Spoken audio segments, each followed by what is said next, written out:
मोहब्बत की दुकान नहीं, नफरत के दुकान के नफरती विज्ञापन के पीछे तो नहीं है। ये उस प्रधानमंत्री के लिए है जिसने 10 साल के अंदर भारत को फ्रेजाइल 5 से टॉप 5 में पहुंचाया। वही नफरती लोग हैं जो पिछले 23 सालों से भारत के उभरते हुए स्वाभिमान के प्रतीक प्रधानमंत्री श्री नरेंद्र मोदी जी के विरुद्ध विष वमन करने से बाज नहीं आ रहे। राष्ट्रवाद के महामेरु पर वार बहुत ही हल्का है, क्योंकि भारत विरोधी ताकतों में अब मचा हुआ तहलका है। देखिए, भारत विरोधी शक्तियों के स्थापित और प्रायोजित मोहरों के साथ सियासत की जमात पर गलबैयां करके राहुल गांधी जी के वापस आने के बाद मुझे लगता है कि अमेरिका में वही जमात अब नफरत की दुकान का यह विज्ञापन दिखा रही है। पुनः कह रहा हूं, प्रधानमंत्री श्री नरेंद्र मोदी जी के विरुद्ध जो भर्त्सना योग्य आपत्तिजनक पोस्टर है, यह उस नफरत की दुकान का विज्ञापन है।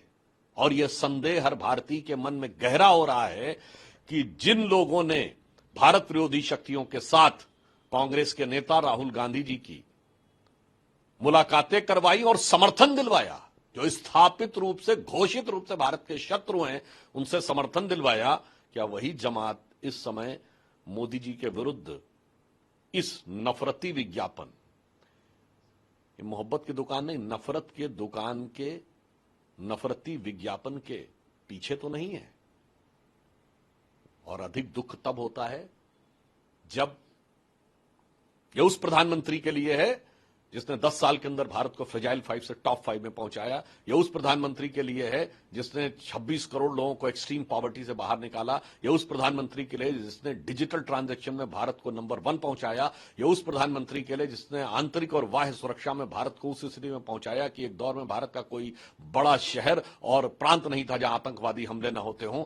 वहां से स्थिति को सुधार कर इस परिस्थिति में लाए, और उसके बाद तो भारत के इकलौते प्रधानमंत्री हैं जिसे मॉर्निंग कंसल्टेंट ने लगातार विश्व के सबसे लोकप्रिय नेता के रूप में माना। और अभी हाल ही में आपने देखा कि विश्व के इकलौते राष्ट्राध्यक्ष हैं जो रशिया के राष्ट्रपति व्लादिमीर पुतिन और यूक्रेन के राष्ट्रपति जेलेंस्की दोनों के साथ गले मिलते हुए दिखाई पड़ रहे हैं। यह कूटनीतिक क्षमता दुनिया में किसी के भी पास नहीं है। मगर अफसोस की बात यह है कि वही नफरती लोग हैं जो पिछले 23 सालों से भारत के उभरते हुए स्वाभिमान के प्रतीक प्रधानमंत्री श्री नरेंद्र मोदी जी के विरुद्ध विष वमन करने से बाज नहीं आ रहे।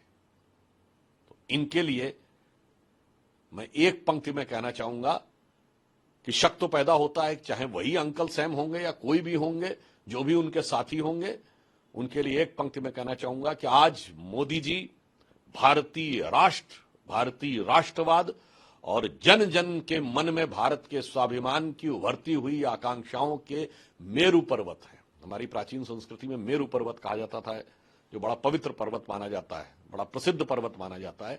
तो एक पंक्ति कहना चाहूंगा इस नफरती दुकान के विज्ञापन के लिए कि राष्ट्रवाद के महामेरु पर वार बहुत ही हल्का है। राष्ट्रवाद के महामेरु पर वार बहुत ही हल्का है, क्योंकि भारत विरोधी ताकतों में अब मचा हुआ तहलका है।